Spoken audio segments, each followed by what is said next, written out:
Hello everyone, today we'll talk about how to fix or how to solve a TikTok login problem. To know how to fix or how to solve TikTok login problem, you should just go to settings. Here in this page you click apps, default apps, app settings.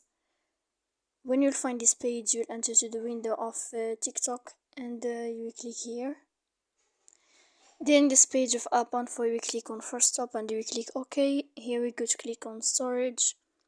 After that we click clear cache, and in the end of all these steps then you can turn off your Wi-Fi. You will wait 3 seconds and you can turn on your Wi-Fi again to fix that problem you have on your TikTok app. So please don't forget to support us by like and subscribe. See you next time in another video, and thank you for your attention and your watching.